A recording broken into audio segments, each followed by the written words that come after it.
തുടക്കം മുതൽ അവസാനം വരെ സൂപ്പർ സിനിമ, ഒരു രക്ഷയുമില്ല. അന്യായ സിനിമ എന്ന് പറഞ്ഞു കഴിഞ്ഞാൽ അന്യായ സിനിമ, അത്രത്തോളം വയലൻസ്. പക്ഷെ എല്ലാ വയലൻസിനും അതിൻ്റെതായിട്ടുള്ള ഒരു ട്വിസ്റ്റ് അതിനകത്ത് കൊണ്ടുവന്നിട്ടുണ്ട്.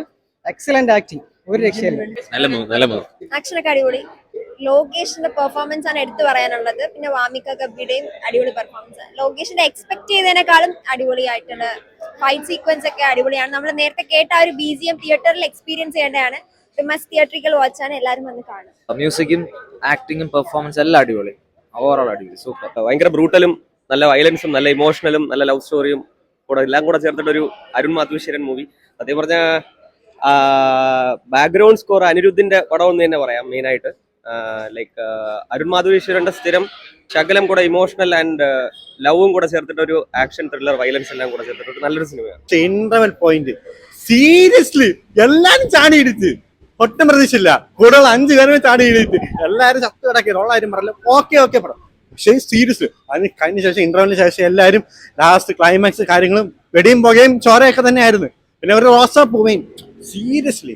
കാരണം എങ്ങനെ പറയാം, വാമിക ഗബ്ബിയും ലോകേഷ് എന്റെ അമ്മ ഒട്ടും പ്രതീക്ഷയില്ല പുള്ളിക്കാർ ഇങ്ങനെ റോൾ ചെയ്യുമെന്ന്. അങ്ങനെ സീരിയസ്ലി ടൈപ്പ് കാസ്റ്റ് വരുന്നത് മതി. അതേപോലെ പടം കൊള്ളാം.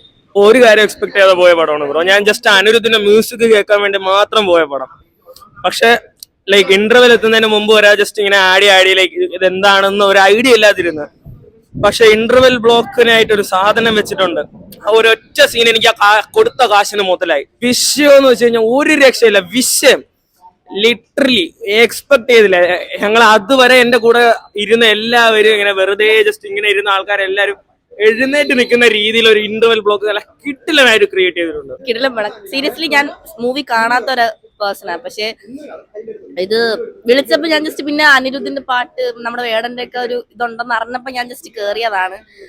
ബട്ട് ഒരു ഇന്റർവെല്ലിന്റെ ഒരു മുന്നേ ഒരു 10-15 മിനിറ്റ് ആണ് സത്യം പറഞ്ഞാൽ കത്തിയത്. അത് ലിറ്ററലി ഞാൻ ആ സമയം വരെ ലൈക്ക് സർട്ടിഫൈഡ് ആണെന്ന് അറിഞ്ഞത്. അപ്പൊ ഞാൻ ആലോചിച്ച് ആ ഒരു പോർഷൻ വരെ കണ്ടപ്പോ ഞാൻ ആലോചിച്ച് എന്തിനാണ് ശരിക്കും സർട്ടിഫൈഡ് കൊടുത്തതെന്ന് അറിയില്ല. പക്ഷെ ആ ഒരു സീനുണ്ട്, ഇന്റർവെല്ലിന് മുമ്പുള്ള ഒരു 10-15 മിനിറ്റത്തെ ഒരു സീനുണ്ട്.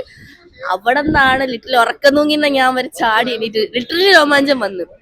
ലാസ്റ്റ് ആ രാഗ ഓഫ് റിവെഞ്ചിന്റെ മ്യൂസിക്കിൽ വരുന്ന സീൻ കറക്റ്റ്, ഓരോ മ്യൂസിക്കും BGM കറക്റ്റ് കാണുമ്പോൾ അതിൽ വന്നിരിക്കുന്ന മ്യൂസിക് കാണുമ്പോൾ ഒരിക്കലും ഒരു മ്യൂസിക് സീനായിട്ട് നമുക്ക് തോന്നത്തില്ല. ലിറ്ററലി ആ പടത്തിന്റെ ലൈക്ക് ഇണങ്ങി ചേർന്നാണ് അത് പോണം. ആ BGM ആ പാട്ടും കൂടെ ഉള്ളതുകൊണ്ടാണ് സീരിയസ്ലി നമുക്ക് ഒന്നും കൂടെ ഇതായിട്ട് നിന്ന് കാണാൻ പറ്റുന്നത്. പടം കൊള്ളാം, നല്ല പടം, സൂപ്പർ പടം, അടിപൊളി, ഉഗ്രം മേക്കിങ്, നല്ല സ്റ്റണ്ട്, ഒരു ക്ലീഷേ സാധനങ്ങളൊന്നുമില്ല. ഒരു ഗാങ്സ്റ്റർ മൂവിയാണ്, നല്ല വേറൊരു ലെവലിൽ എടുത്തു വെച്ചിട്ടുണ്ട്. ഉഗ്രം പടം. ഉഗ്രം. അയാള് കഴിവ് തെളിച്ച സംവിധായകനാണല്ലോ. നല്ലൊരു സംവിധായകൻ, നല്ലൊരു അഭിനേതാവ്. കുഴപ്പമൊന്നുമില്ല, നല്ല രീതിയിൽ എൻജോയ് ചെയ്യാൻ പറ്റുന്ന പടമാണ്. പിള്ളേരെയും കൊണ്ടാരും വരാതിരിക്കാൻ ശ്രദ്ധിക്കുക. അത്രയ്ക്കും ബ്ലഡ് ഷെല്ലും കാര്യങ്ങളൊക്കെ ഉള്ള കൂടുതലാണ് വയലൻസ് അതിന്റെ പീക്കാണ്. പടം DC തൂക്കിന്ന് വെച്ച് കഴിഞ്ഞാൽ ഒരു 1.5 തൂക്കായിരുന്നു. ലോകേഷിന്റെ ഫസ്റ്റ് പടം തന്നെ ബ്ലോക്ക് ബസ്റ്റർ ഹിറ്റാണ്. മ്യൂസിക്കും ആക്ഷനും അരുൺ മാധേശ്വരന്റെ ബെസ്റ്റ് പടം. 4 പടം ചെയ്തിട്ടുണ്ട്. പുള്ളിയുടെ കരിയർ ബെസ്റ്റ് പടം. മ്യൂസിക് ഇത് അടിച്ചു വെച്ചെങ്കിൽ തുടക്കം തൊട്ട് ലാസ്റ്റ് വരെ ഒരു തീ തന്നെ പടം. അടിപൊളി, ലോകേഷ് അടിപൊളി. പിന്നെ അതിൽ വില്ലൻ ക്യാരക്ടർ അടിപൊളിയാ. വില്ലൻ നൈസാ, പോലീസ് സെറ്റ്. ഒരു ആക്ടർ എന്ന ലെവലിൽ വെച്ച് നോക്കുകയാണെങ്കിൽ അടിപൊളി. BGM set. ഒരു എന്താ പറയാ, കാണാം, പടം കാണാം, അടിപൊളിയാ.